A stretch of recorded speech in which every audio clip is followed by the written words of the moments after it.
waxa la yiri saddex mar ay dumarku u baahdaan taageero rageed garab rageed saddex mar ay u baahdaan inta aanan guda gelin waxaan ka codsanayaa like saarto leegtu waxay suurta gelinaysaa in dad badan ay arkaan share dheer la wadaag saaxiibada waa mahadsan tahay marka koobaad waxa weeye waxay u baahataa aabaheed marka labaad waxay u baahataa ninkeeda ama saygeed marka saddexaadna waxay u baahataa wiilkeeda tan koobaad haddaan ku hormaro waxay u baahataa marka koobaad aabaheed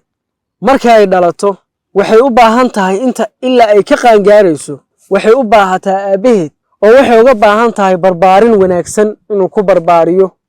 marashadeeda iyo maaragta masruufkeeda biilkeeda inuu isagu nafaqadeeda inuu qaado oo halka maaragta uu ka tiiriyo ayay uga baahan tahay aqli ahaan iyo cilmi ahaan inuu dhisana way u baahan tahay inuu ilaaliyo ileen gabadhu waxa la yiraahdaa waa hilib geed saarane inuu ilaaliyana way uga baahan tahay markay marxaladaas ka soo gudubto oo ay guursato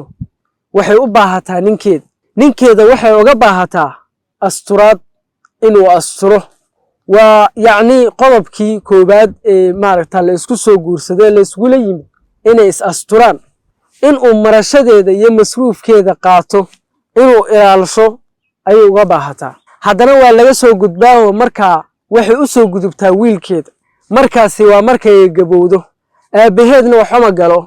ninkeeduna markaa waxba ma galo haddiiba ay dhacday in aabaheed uu joogo ayadoo gabowday dee aabaheed waxba ma galo oo ilaan isagii gabadhan hadday gabow tahay isagiina markaa waaba ka daran yahay oo waa ka sii gabowsan yahay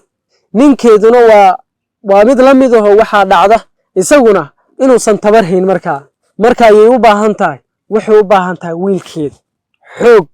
ayay uga baahan tahay hanti bay uga baahan tahay taageero dhan kasta ay uga baahan tahay waxaad arkaysaa hooyo gabowday ama aabba gaboobay oo sariir ku aruuray oo ilmihii ay dhaleen aanay ahayn kuwo u heelan in ay waalidkooda markaa taageeraan oo ay marxaladda ay ku sugan yihiin ay ku aqbalaan baad arkaysaa ma aha mid habboon waxaana loo yaqaanaa qofku marka waalidkiisu isaga uu u baahan yahay aan taageerin qofka waxaa loo yaqaanaa inuu yahay qof caasi waalideyn ah diintuna aad ayay maaragta waalidka u taageertay siiba hooyada markii nabiga sallallahu alayhi wasallam la weydiiyay ninkii saxaabiga uu yiri dadka yaa igu xaqnimo badan nabigu wuxuu yiri hooyada markaasuu ku celiyay yiri yaa igu xaqnimo badan markuu yiri hooyada wuu ku celiyay wuxuu yaa igu xaqnimo badan hooyada markuu ku celiyay marafaraadkii wuxuu yiri aabaha labada lugood ee hooyada hoosteeda ayaa jannada la dhigay marka nabiga sallallahu alayhi wasallam jibriil uu duceeyay nabiguna uu aamin saddex mar ka daba leeyahay waxa ku jiray qodob ah qofka waalidkiisii uu ku agaboobo ee aan waalidkiisa ku janno tagin janno ma arkaye naartii Allah ku fogeeyo nabiguna maxuu yiri sallallahu alayhi wasallam aamin haddaba waalidkaaga waalidkii adiga ku dhalay ama hooyada ha noqoto ama aabbaha ha noqde haddii aad ku tacadiso oo aad baari u noqon weyso janno arki mayside naarta ayaa lagu fogeynayaa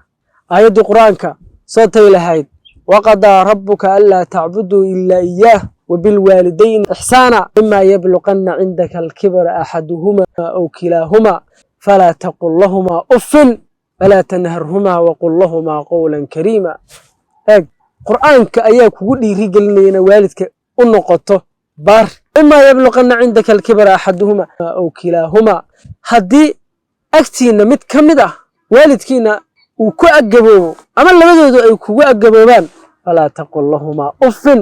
oran baa lagu leeyahay uf hadhin waalidku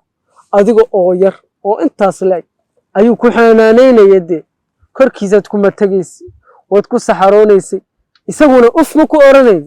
markan uu waalidku gaboobo sida ilmaha markaad ahayd aad ugu baahnayd in lagu xanaaneeyo ayuu isaguna ugu baahan yahay waxaad ku tiraahdaan waqul lahuma qawlan kariima hadal wanaagsan ku dhah hadan markaas ilaahay ku leeyahay subhanahu wa ta'ala واخفض لهما جناح الذل من الرحمة وقل رب ارحمهما كما ربياني صغيرا إله ربيو مركان يرى سيدي يقول نحريستين ويقول ماركتي قرب رارعيين إله يقنا أحفظ كل أهبال ولا كله سبحانه وتعالى قرآن كآيات تاقيرية بارهن ماذا إن أي وح ماركتا أدوين أو الوجه النتبع أي تهي جنة إلهي بالوهلا naxariista ilaahay baa lagu helaa haddaba haddii aad caasi waalid tahay ogow janno arki maysid naar ayaa kuu dambayn doonta marka hal mar u soo laabto qodobkii dumarku saddexdaa marxaladood ayay rag u baahdaan garabkood waxaa la rabaa saddexdaa marxaladood markaad waalid tahay gabadhaada ilaali markaad maaragtaa say tahay oo xaaskaaga ilaali markaad wiil la dhalay tahay oo hooyadii ay gabow tahana ilaali hooyada wassalaamu calaykum waraxmatullaahi wabarakaatu